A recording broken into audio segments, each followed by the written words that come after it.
بسم اللہ الرحمن الرحیم۔ شروع اللہ کے پاک نام سے جو بڑا مہربان نہایت رحم والا ہے۔ دوستو، آپ اس وقت موجود ہیں اردو میڈیکلز پر۔ دوستو، کچھ واقعات سننے میں بڑے عام اور سادہ سے لگتے ہیں، مگر غور کرنے پر ان میں بہت کچھ چھپا ہوتا ہے، اور وہ انہیں ملتا ہے جو غور و فکر کرتے ہیں۔ دوستو، آج ہم آپ کو جو کہانی سنانے والے ہیں اور دکھانے والے ہیں، یہ بھی آپ کو بہت عام اور سادہ لگے گی، مگر ایسا نہیں ہے۔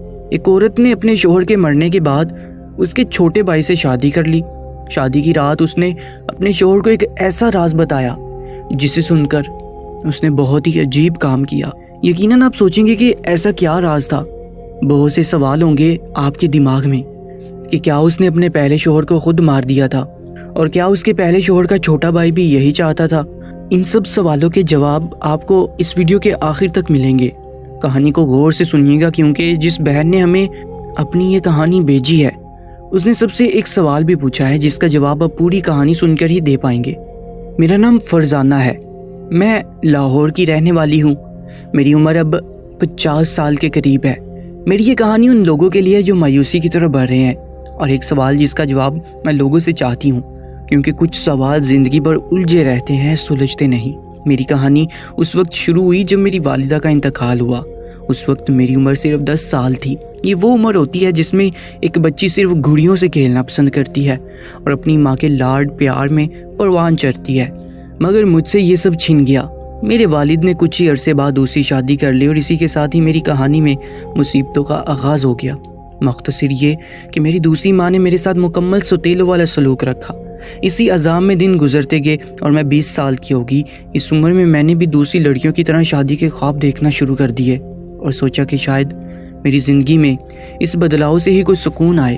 میں بھی خواب دیکھنے لگی کہ کوئی شہزادہ آئے گا اور مجھے اس قید سے رہائی دلا کر اپنے ساتھ لے جائے گا، اپنے محل میں، جہاں میں اس کی شہزادی بن کر رہوں گی۔ لیکن حقیقت بڑی تلخ ہوتی ہے، خوابوں کی دنیا سے بالکل مختلف، اور جہاں میں تھی وہاں خوابوں کا بھلا کیا کام، میں ہی بس بھول گئی تھی۔ اور پھر میرے خواب تب ٹوٹے جب میرے والد نے میری شادی ایک ایسے شخص سے طے کر دی جو مجھ سے 20 سال عمر میں بڑا تھا۔ وہ شخص بیرون ملک رہتا تھا اور شادی کے لیے وطن آ رہا تھا۔ میرے خواب حقیقت سے ٹکراتے مجھے محسوس ہوتے۔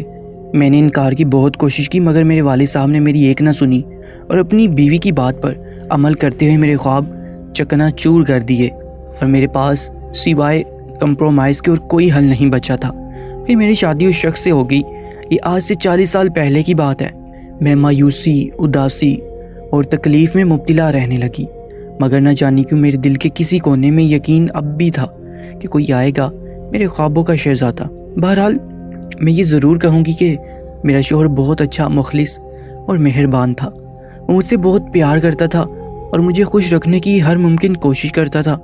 مجھے احساس دلاتا تھا کہ میں اس کے لیے بہت قیمتی ہوں۔ وہ جس قدر ممکن ہوتا کوشش کرتا کہ میں اس کے ساتھ خوش رہ سکوں، لیکن میرے خواب میں آہستہ آہستہ ان خوابوں کو بلانے کی کوشش کرنے لگی، اور اسی کوشش میں دن گزرتے گئے۔ پھر ایک وقت وہ آیا جب میں نے زندگی کی حقیقت کو اس میں موجود ہر چیز کے ساتھ دل سے قبول کر ہی لیا، مگر قسمت نے پھر میرے ساتھ ایک چال چل دی۔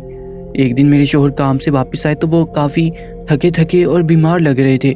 ایسا پہلی بار ہوا تھا کہ وہ اس قدر بیمار دکھ رہے تھے۔ ان کی طبیعت خراب دیکھ کر میں فوراً ان کے پاس بیٹھ گئی۔ ان کی حالت بگڑ رہی تھی اور ان سے بولا تک نہیں جا رہا تھا۔ میں نے جلدی سے ڈاکٹر کو کال کی۔ ڈاکٹر کچھ دیر میں آ گیا۔ اس نے ان کو دیکھتے ہی کہا کہ ان کو فوری ہسپتال لے جانے کی ضرورت ہے، ان کو ہارٹ اٹیک آ رہا ہے، تو آپ فوراً انہیں ہسپتال لے جائیں۔ میں جلدی سے باہر بھاگی۔ باہر کوئی رکشہ، کوئی ٹیکسی، کچھ نہیں ملا۔ ہمسایوں کی مدد لی۔ ہمارے پڑوسی نے میرے شوہر کو فوراً گاڑی میں ڈالا اور گاڑی تیز رفتاری سے ہسپتال کی طرف دوڑا دی، مگر میرے شوہر کی حالت تیزی سے بگڑتی جا رہی تھی۔ اس سے پہلے کہ ہم ہسپتال پہنچتے، قسمت نے انہیں یہ مہلت نہیں دی اور ہسپتال پہنچنے سے پہلے ان کی روح پرواز کر گئی۔ میرے لیے ایک جان لیوا صدمہ تھا۔ حالانکہ میں مانتی ہوں کہ یہ شادی میری مرضی کے خلاف تھی اور مجھے اپنے شوہر سے پیار نہ ہو سکا۔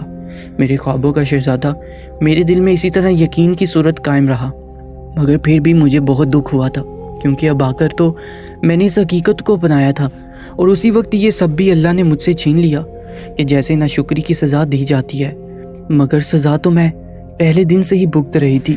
بہرحال یہ میرے لیے جھٹکا تھا اور آفت تھی جس کی مجھے توقع نہیں تھی۔ میں شوہر کے انتقال کے بعد واپس والد صاحب کے گھر لوٹ آئی۔ मैं उस गुड़िया की तरह हो चुकी थी जो कुछ महसूस नहीं करती, जिसके कोई एहसासात नहीं होते, मगर मैं अपने साथ अपने अंदर दुख ही दुख और दर्द ही दर्द भरकर वापस आई थी। वो दिन मेरे लिए बहुत सख्त था, लेकिन 5 माह बाद मेरे मरहूम शोहर की फैमिली हमारे घर आई। मैं जानती थी कि मेरे ससुराल वाले बहुत अच्छे हैं और मुझसे बहुत प्यार करते हैं। उन्होंने आकर मेरे वालिद साहब को कहा कि हमारे ख़ानदान में रवायत है कि जो लड़की हमारे ख़ानदान की एक बार इज़्ज़त बन जाती है, हम उसको अकेले नहीं छोड़ते, और अगर किसी बेटे का इंतकाल हो जाए तो उसकी बीवी को अपने छोटे बेटे की इज़्ज़त बना लेते हैं। इसलिए वो मुझे मेरे शोहर के छोटे बेटे से ब्याहना चाहते हैं। मैंने ये सुनकर इस बार शादी से मुकम्मल इनकार कर दिया, मगर मेरे वालिद ने दूसरी बार भी मुझे मना ही लिया, ये कहकर कि बेटा देखो, ये शादी तुम्हारे लिए खुशगवार ज़िंदगी का आगाज़ हो सकती है और अभी तुम्हारी उम्र ही क्या है, किसी के मरने से हम उसके साथ मर नहीं सकते, इसलिए ज़िंदगी की तरफ लौटने में ही भलाई है। खैर, चारों नाचार में मान गई और अगले 3 माह बाद मेरी शादी मेरे शोहर के छोटे भाई से कर दी गई, जो मुझसे 2 साल बड़ा था और ख़ूबसूरत जवान था। लेकिन मेरे शोहर के चेहरे पर खुशी नहीं थी। वो शादी की पहली रात मेरे पास आकर बैठ गया और उदासी से बोला कि देखो, मैं तुमसे कोई झूठ नहीं बोलना चाहता, ना ही तुम्हें किसी धोखे में रखना चाहता हूँ, इसलिए ईमानदारी से बोल रहा हूँ कि ये शादी मजबूरन करनी पड़ी है। सारे ख़ानदान ने मुझे ये शादी करने पर मजबूर किया है।